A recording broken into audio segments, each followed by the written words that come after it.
के लिए कैसे समझा जाएगा? जिस प्रकार से कोई अंधा व्यक्ति हो और वो पास में कुआं में गिर रहा हो, उसे मालूम नहीं, अंधा, उसे दिखाई नहीं दे रहा, तो उसको दूसरा आदमी ही जो देख रहा है पास, वही उसको बचा सकता है। इसलिए दूसरे की जरूरत पड़ती है। कितनी भी आपके आंख है, बुद्धि है, विवेक है, बल है, पौरुष है, सब कुछ है, पर आप जो है परमात्मा तक नहीं पहुंच सकते हैं। बिन गुरु भव निज तरह न कोई, जो बिरंच शंकर संग होई। पर इसमें एक और बात, अजीब बात है। वो क्या है कि संसार में दो पार्टियां रहती हैं, एक है जगत भौतिक, एक है अध्यात्म भौतिक। उसको दूसरे रूप में और भी एक असुर और एक सुर, दोनों जो बराबर है। देश को कौन कौन बचाते हैं?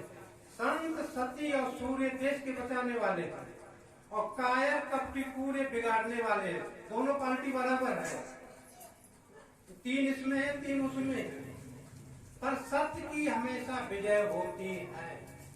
जो सत्य है उसकी ही विजय होती है।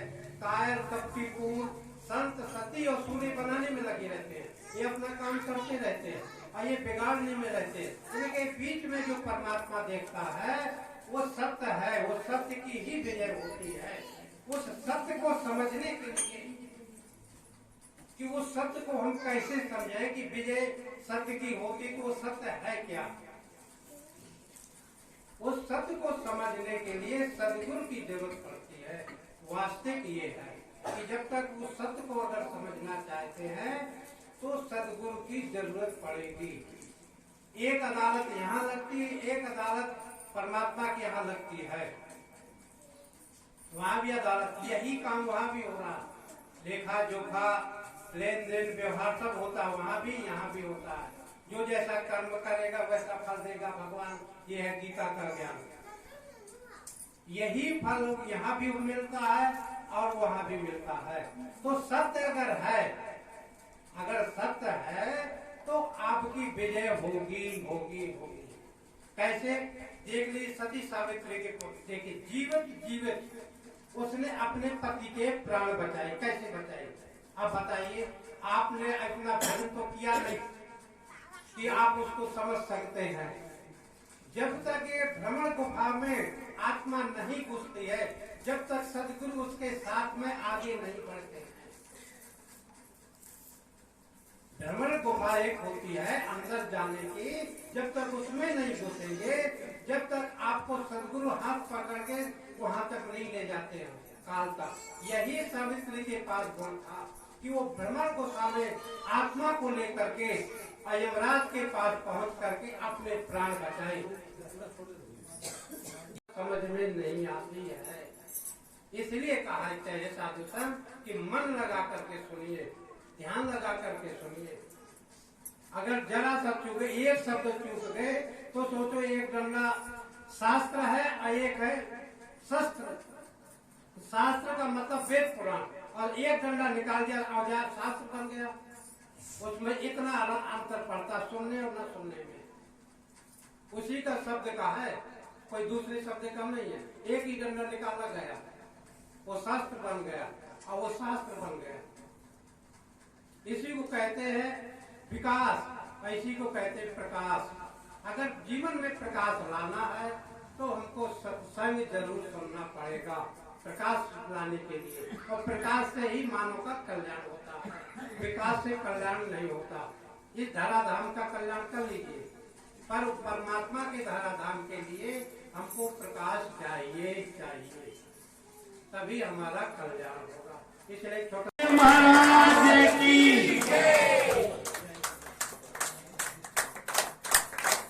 आनंद कंद भगवान की।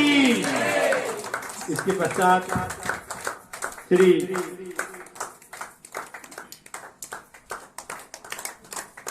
जय सिंह साहू जी आप आए और परम साध्वी गुलाब भुवनेश्वरी बाई जी का कुछ भेंट कर अभिनंदन करें, स्वागत करें।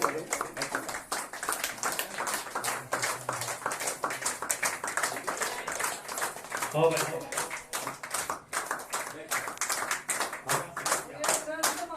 माओ की जय। इसके पश्चात श्री एम.एल. देशमुख जी आप आए और हमारे बीच महात्मा गया प्रसाद जी का पुष्प अभिनंदन करे, स्वागत करे। शत्रुघ्न देशमुख आप आए और सोनी बन का पुष्प गुच्छ भेंट कर अभिनंदन करे, स्वागत करे।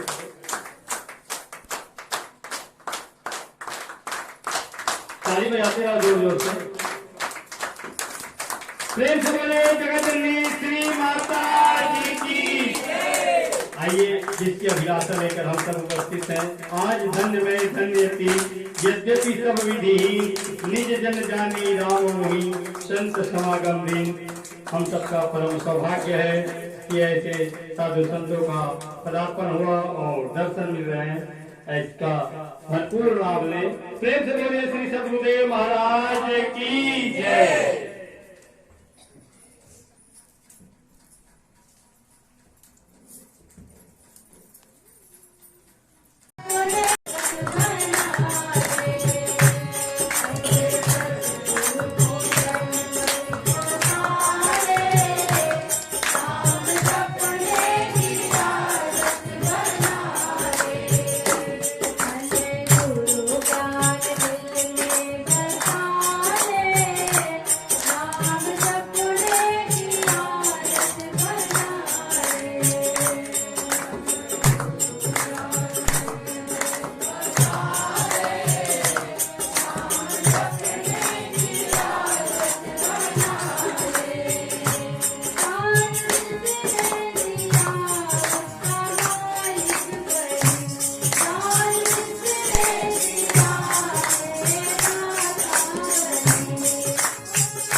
करोति वाचालं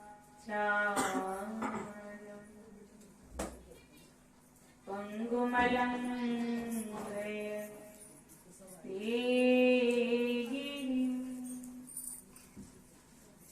यत् कृपातमहं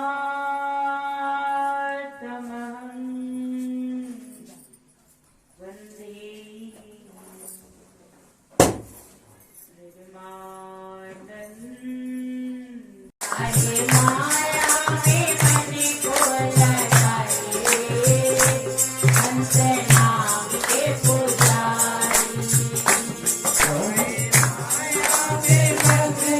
लगाए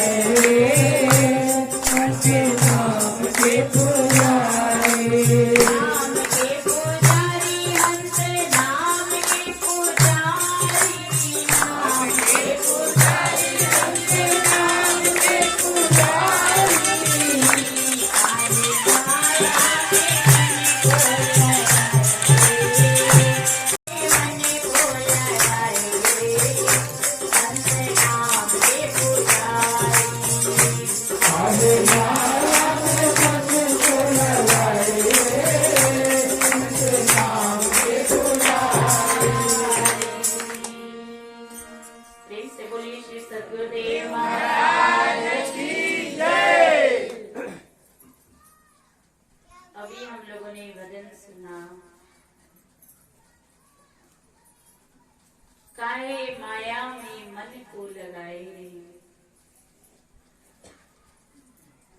हंस नाम के पुजारी। थोड़ी देर मन को एकाग्र करके, क्योंकि जागृत अवस्था में मन आंखों में रहता है और अगर मन एकाग्र नहीं होगा तो यहाँ बैठकर भी सत्संग सुन नहीं पाएंगे। खाली आए खाली चले जाएंगे। काहे माया में मन को लगाए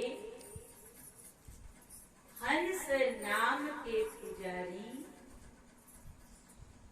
ज्ञानी संत कहते हैं, हे मानव, इस मन को माया में क्यों लगाता है? तो परमात्मा का पुजारी है, वो हंस नाम का जो हम सब के प्राणों में रमन कर रहा है, उसकी पूजा करने आया है, उसका उपासक है, उसका पुजारी है। पर संसार में आकर माया का